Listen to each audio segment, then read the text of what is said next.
Hey, what's happening? Welcome to the Pleasure Points podcast. I'm your host, James Rohr. Thanks for being here. I'm excited to be back. I missed you guys last week.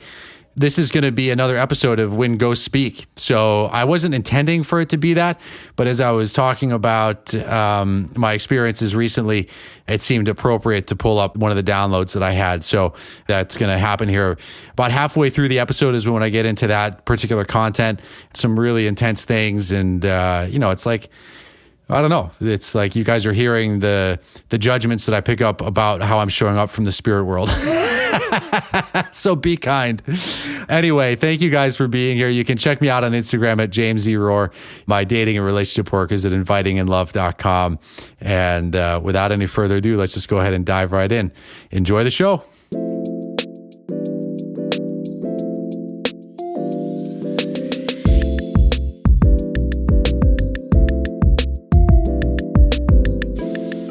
Hey, what's happening? How's it going? Happy to be back with you here. Sorry to have missed you guys last week. I had some computer issues, so my computer was away for repairs. Ever since I got my computer, it had the Zoom and the FaceTime or whatever, like the video thing. That was never quite right. I couldn't hold a connection there. I couldn't keep the call, and the picture was always fuzzy and whatever, which is annoying when you're trying to run a coaching business with Zoom.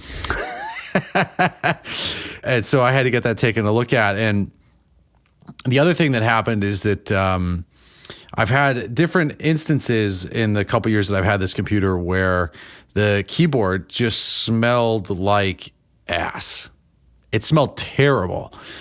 And at first I thought that maybe my cat had walked across it and just taken a huge dump and then sat right on top of the keyboard.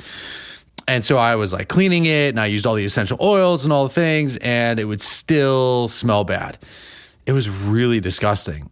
At some points in my office, I wouldn't even open my computer to check patients in or out because my computer just smelled that bad. And then it just went away. And it was totally fine for a while. And then a few months later, the same smell came back. And I mean, it was awful. It would get on my fingers, and it's just so wretched. And I Googled it, and I was like, is this something that happens to other people? And sure enough, it definitely happens to other people. If you Google, my keyboard smells like poo, you'll you'll find yourself in some interesting message boards. So anyway, I sent the computer in, and it came back, and sure enough, they basically replaced everything. They gave it a whole new hard drive and all the things, processor and everything. So we're back. Welcome to the Pleasure Points podcast.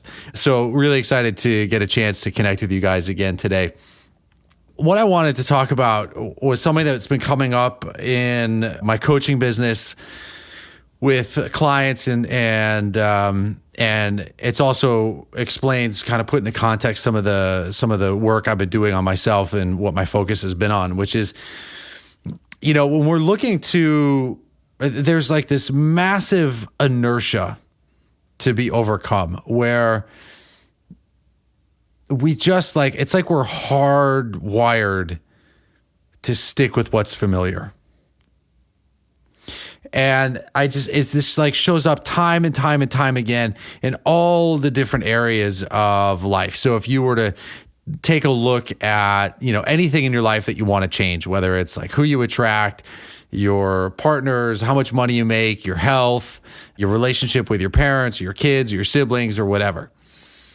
All right, anything that you're challenged by. What you'll find is that it's familiar. Whatever that experience is, that is, by the time you get really frustrated with it, it's familiar to you. Right? Now, this attracting what's familiar also applies to some things that have gone well in our lives. But ultimately, it's, there's just this massive energy to keep us chugging along at an energy or in a place that's familiar. And this is why so often we attract, when it comes to love and partners and relationships, we attract people who aren't so healthy for us, right? Especially if you grew up and you had unhealthy role models around anything, and if you find yourself reenacting those patterns, right? Sure, there might be some genetic tendencies there, as we're learning about how some trauma and energy is passed down genetically, which is crazy. But even on a more simple note, right? It's just, you can just think about it as, well, this is familiar, right? So being in a position where you always want somebody to give you affection, right? Being in that place of wanting and wanting and wanting and being ignored, being ghosted, right? It's familiar. So if that happened to you as a child, right, and it's happening to you as an adult, it's because on some level that's familiar. And as heartbreaking as these things can be, if we recognize it as, oh, I know this. This is like a known quantity. This is a known thing. You know how to cope. You know how to handle being ignored. You may not like it, may not be consistent with your dreams, but you know how to handle it, right? And there's something that is perversely comfortable about what it is that's familiar. And this is also why so often we, end up marrying somebody or being in long-term relationships with somebody that reminds us of usually one of our parents, but it could be a caregiver. And to put it another way is that, we tend to marry somebody who's going to help us to heal the biggest wound from one of our parents. And I know for me that there were a lot of similarities between my ex-wife and my father.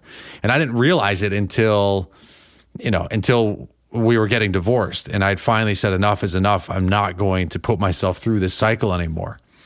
But what the cycle was for me was I was very used to putting a lot of effort in and just saying, well, if I keep making myself better, then surely this person will love me, they'll show up, they'll change, whatever. And I was like, I've been telling myself this story forever that if only I was different, then everything would be better. I would get the attention that I wanted. I'd get the praise. I'd get the piece of line, like whatever. Right. And it was finally in saying, no, I'm not going to do that anymore, that I started to actually realize what the pattern was, but it just started with like, no, something's not right here. And so really the one of the main things that I've been thinking so much about the last few years is how the importance of changing what it is that's familiar to us in order to attract something differently. And to that end, I had the pleasure of participating in another ceremony that combines the sound, the bowls, the gongs, the rattles, like the whole thing, with some of the psilocybin, some of the mushrooms. And I was reminded as I was in this exquisitely beautiful ceremony that part of the approach of changing what's familiar is we have to kind of I've been experimenting with loosening my grasp on what I think reality is. Because so often, it's just it's this process of clinging. And I know I used to do this. I'd just cling really tightly. I'd get really, physically tight. Everything would, I would just kind of squeeze and hold, trying to hold on or to steer or to control certain situations or to try to get certain outcomes by just working really hard and being really stressed and uptight about it. And, that was familiar to me. Again, if only I did so much work, if only I efforted more and more and more. And as I was in this ceremony, one of the beautiful things about that psychedelics can offer is this kind of this surrender of some amount of control. But what it does is it's breaking the illusion of our safety. It's breaking the illusion of thinking that we know. There is, it's an interesting thing when people talk about, I don't like, I'm afraid to do psychedelics or I'm afraid to try it because I just like to be in control. And maybe there's some of that with ayahuasca where it can be really strong, but, as you get more experienced with this, I don't really think about it as being out of control. But I've also been very intentional when I've done it to make sure that my mindset is great going into it and that the setting that I'm doing it in is one that's safe, that's nurturing, that's supportive, where I've got, people around that are looking out for us and all of that. It's very different than being at a rave and just being fuck it, let's get high. And so I've been in situations where, everything's been chill. So in that sense, like, I don't really have to worry about staying in control, or I'm not really worried about my safety, because there's other people there that are going to be supportive of that and looking out for me. And as you get into it, it's like it just starts to loosen our grip on one type of reality. And it's opened me up to seeing and feeling and experiencing just other, I don't even know what you call it, right? It's like, it's just another experience. It's another thing that's going on in this world, or it's another way to interact with our environment. And I love that so much, because this is like, that's the thing. When we are challenged, when we're struggling, when we're not feeling well, sometimes we need like a dramatically different experience. I think this is, in part the sort of the appeal of certain religions, and even, the curation of, more mystical experiences, right? It's because we're just trying to shatter our grip on one type of reality. What we're really trying to do is to change our experience of what's familiar. And this particular setting with the music and the people who are experienced and all of that, it really gives us an opportunity to get a new home base, to create that new experience of yourself. I used to find this a lot too in my acupuncture practice, where if someone comes in and they're just used to pain, if you're used to being in pain all the time, and you can have an intervention, whether it's, Reiki, acupuncture, chiropractic, whatever, essential oils, where you disrupt that cycle, even if it's for a moment, even if it's for 30 seconds or 5 minutes or half an hour, right? This is profoundly important to pay attention to, because you've broken that cycle and you've given yourself this opportunity to create a new familiar.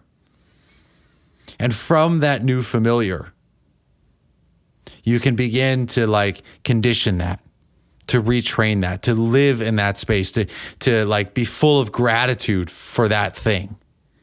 And as we continue to experience that and cultivate that pain-free or that joy or whatever it is, right? Now we start conditioning a new familiar. And when we start conditioning a new familiar, then we're going to start to have chemistry. We're going to start to be drawn and feel kind of pulled, or almost like we're the magnets attracting the things to us that are going to reinforce this new familiar. And so, having these experiences with the mushrooms, or like, trance, breath work, all that stuff is great. And it's important to break the veil, to shatter the illusion. But then it's really in the conditioning, so when you come home, or when the medicines wear off, what are you doing to condition that? And this is where, that kind of that daily work, the daily mindset, that gratitude comes in. Working with a coach is huge for that, right? To keep you on task, or to keep, being able to help you identify certain blind spots and things that might be holding you back. But ultimately, if you're feeling challenged by things, you can ask yourself, I like to ask myself, well, what about this experience is so familiar to me? And then how can I go about and change it? It's been a while since I've done When Ghosts Speak episode. So a little while ago, I had one of these downloads. So the When Ghosts Speak stuff is for those of you that may not have heard the other episodes. I've been experimenting with channeling, opening myself up, giving myself kind of full permission to allow my thought process and energy field to be as big as possible, and to connect possibly with entities or spirits or just feelings that are a little different than what I would normally think about or how I would process things. And the experience is usually very different than if I'm just trying to like write something or write a post or an article. The energy is very, very different. I feel oftentimes like the room is crowded, or that there's, somebody talking to me and I'm just transcribing the experience. And so the experience for me is like these things, these beings, these energies, I don't know what you call it. It's like they're talking to me. And so when I share it, it's like they're just talking to me. And so here's one of them. And they talk about it. It's funny because this was a few months ago and I had forgotten about it. But as I was looking at my notes after the sound meditation, and I came across this, it was the synchronicity was very cool, because part of the beauty of these ceremonies is that ability to loosen your grip on what we think reality is. And then from there, it's like there's so much more opportunity to create outside of the usual things that we've been creating. And so they said here, we told you a long time ago that you're too focused on your past, especially the good stuff. You must forget everything. You're trying to create a future that is based on your past. This cannot yield great results because the future you desire demands that you be much greater than you've ever been. And while it might seem a good idea to build from your past accomplishments, this is a lower level approach. To connect to the power of the earth, you must not bring any notion of time to the conversation. You must allow yourself to be an embryo, a seedling to be shaped. Holding on to anything in the past positions yourself on a time and space map. And to fully enter the ether or the mystery, you must ride your beating heart like a drum beat. It is the beat that brings you home. This is part of the problem with past-based psychoanalysis. It can further entwine you with the past rather than establishing a profound commitment to the now. When you interface with the void from pure nowness, you are able to hear us, to feel us, to resonate with the earth beat. But when you bring your past or your fear of the future, there isn't alchemy there. It is reactive. It is a desire based on human identity rather than embracing whatever sensation is there for you in the moment. It's okay. Your brain is wired in part to search for past examples, to remember things ultimately to keep you safe. But there is nothing safe about disidentifying. It is a radical act and one that can leave you without ego, without a sense of I, as you absorb into the collective. It is from the collective that abundance, love, and healing occur. Your so-called victories of your past firmly entrench you in an I state, even if they are remembering community. When you meet someone, you're looking for references of connection, likes and dislikes, interests, past, future trajectory, to try and find a foothold of rapport. But the rapport you need to really connect is aside from all those things. It is an embracing the space between you, the space inside you, and that what is your physical, but is a tiny percentage of all that there is and that you share in common. You are both God. You must intently pursue the further separation from your past. Be grateful for this moment. Be grateful for what is now. Allow yourself to be enveloped by the mystery. Stop holding on. Just submit. Let go. It's time. We have much to show you. Be a man with amnesia. To live a transcendent life, you must constantly forget, or unlearn as you like to say, but forgetting is better. And the remembering you like to talk about is simply remembering the divine beat in this earthly plane. So, so that happened. So then I was like, well, what the hell? And I asked, I say, but what about survival? How is this the case now? But what about the history of survival, of work, of repetition, of mastery? If I really had full amnesia, things would be fucked. I wouldn't know my son, wouldn't know Jen. I'd be in perpetual chaos. And they replied, there are enough people around you that are unwilling to embark on this task of forgetting. They will be the memory. They will support you. They will keep the continuity going so that you can dive into the mystery. But do you trust them? Do you trust their love for you? And are you really willing to go deeper? And then I say, well, how can I trust if I'm not allowed to remember? And they said, trust is all an illusion. You want to keep remembering the illusions you've bought into? There's a reason you get wiped down with a knife before your vision quest. Your memory is even flawed. Your researchers are showing that. But yet that doesn't seem to stop the desire to hold on to it, attach to it, and even be defined by it. Part of the trap that you're falling into is you want a certain amount of success just so that you can have that success be part of your past that creates your identity. You want so badly to be successful that you lust for a new identity. Forget everything and allow it to flow, and you will be showered with more love and abundance and energy than you could have ever dreamed for yourself. And it will come without attachment and identity. Watch your eyes and minds and look at how you crave identity and success and want to build a house of illusion.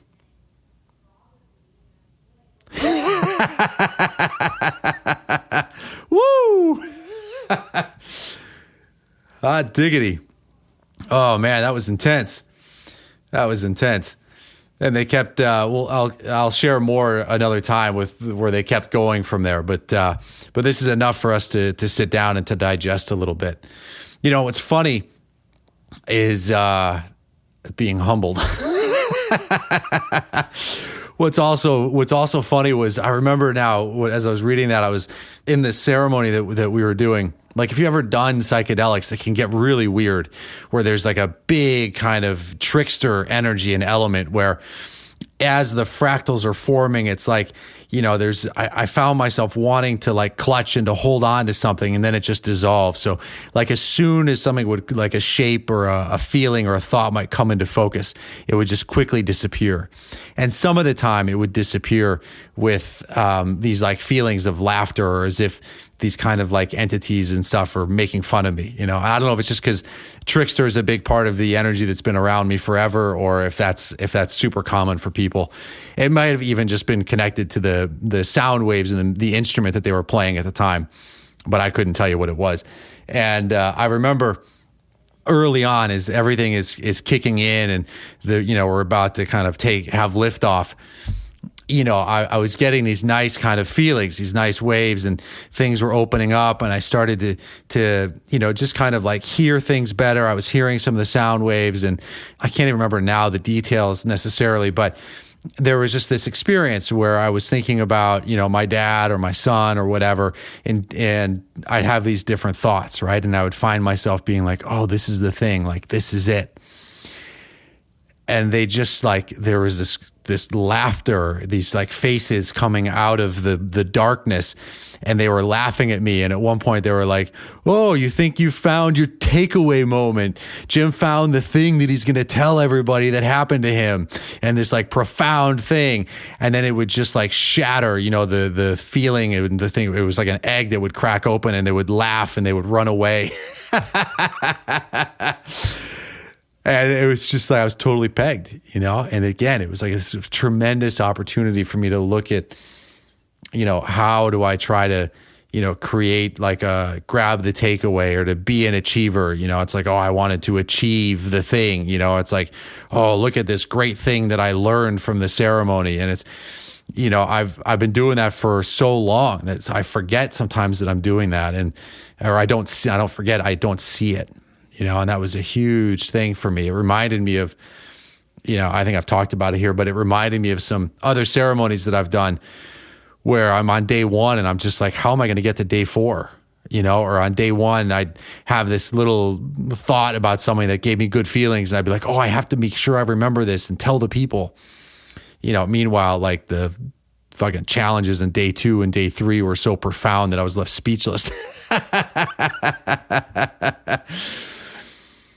But that thing, it's like, it kind of reminds me, it's like almost like a mental equivalent of like an Instagram person who everywhere they go, they're like, oh, maybe I should take a picture here. And like, maybe I could take a picture there. And like, ooh, this looks like a good set. Or like, that's a great backdrop. And like, it's just this like constant assault of like, how can I capture this moment, or how can I even commodify this moment? And, I loved that whatever my brain or psyche or whatever that was, would just started totally laughing at me and making fun of me about it, because it's, like that's the thing of like just reaching and clutching and yearning. And sometimes, the holding on to the past or staying stuck with doing things the same way is very much that, thinking that we know how to do things. And the more and more that I dive into this stuff, the more I realize that I don't know anything. I mean, I used to say I didn't know anything, but I didn't really believe it. And now it's like, especially after this last ceremony, it's like, I don't know shit. Stuff might come into focus for a moment, but then it can disappear. Or it's like the sound, if you've got two different sound bowls that are playing, one starts and it creates this has this beautiful kind of cymatic experience where the sound waves are rippling out. And then, all it takes is one other noise, whether it's someone laughing, coughing, farting, or another instrument that comes, then it's going to interact with that sound wave. And now what you thought was the one thing is something totally different. And so I'm really working on staying in that state of flow and just really being in that present moment. And this thing of not stacking, my present based on the past and victories is a huge, huge thing, because it's counterintuitive to a lot of, kind of coaching and positive psychology and stuff like that, where it's you can do it. Look at what you've done before. Right. And I definitely say that too. But the next level beyond that is, at least for me right now, is to be whoa, screw it. So I had some success before, whatever. What am I doing in this moment? What's the soundscape around me? What's the sun doing? What am I feeling? What might be whispering to me that I'm not listening to, or am I listening to it? And all of that interaction happens so profoundly in the present moment that, it's liberating. The other thing that this also reminds me of, I did this thing called Repay, which is this this snuff from the Amazon. I did this years ago and I hated it. Apparently there's different kinds. I didn't know. I was seeing this healer person and she's you need to do this. And so she blew this this medicine, these herbs or whatever, up my nose. And it was the most caustic. It was disgusting. And I was it was awful. And within 20 seconds, I was puking. And as I was purging, right, I didn't know that was going to happen. She was swallow it, make sure you swallow it. That's the medicine, right? Well, it totally made me sick. But I remember as I was puking, there was this moment where I just experienced myself. I don't know if it was all the energy that was going into purging, or if it was part of how the medicine was supposed to work or whatever. But I remember feeling this slight kind of panic that I didn't know who I was. I wasn't really sure where I was. And I was who am I? And it seems silly now because I've recreated myself again. And I have this identity that I'm that's Jim. Right. But there was this thing of I didn't know who I was. And I was oh my God, this is what it's like to be a man with amnesia. This is what it's like to be with no ego, with no nothing, with no identity, with no past, no known future, no sense of trajectory, just to be. And it was terrifying. And I couldn't even say it was liberating, because I didn't really feel I couldn't even remember in that moment what I was being liberated from. But there was definitely I was feeling naked. Where it was you used to have the kind of the cloak and the mask and the mystery around you, or the comfort. And all of a sudden that was just removed. And I was just there huddled up around a toilet seat and just being whoa. It was a glimpse of what it might be like to be a grown man without a story. And I think that there was an opportunity there to, just to remember. And I like to think about it, and I encourage my clients to think about it, who could you be? Who might you attract in the case of love if you didn't have a history, especially a hard history? All right, what if you just started from scratch? But to start from scratch, we have to loosen our hold on what we think things are, and that maybe who the things that you think you are, maybe you're much, much more than that. Maybe inside of every cell is God. And so of the trillions of cells that make up who we are, we just have trillions of little God life force particles. Maybe that's something to consider. It's something that I'm sitting with. So maybe it's possible. And maybe there's something much more profound that you're capable of, if only we could let go even more of what we think we know and of what's been familiar to us. So thank you guys, as always, for checking out the show, for spreading the love, sharing it with the people. I really appreciate it. Your reviews on iTunes are incredibly appreciated. Thank you for taking the time to rate it. Thank you for those of you who have actually typed in and written a nice review. It really, really helps.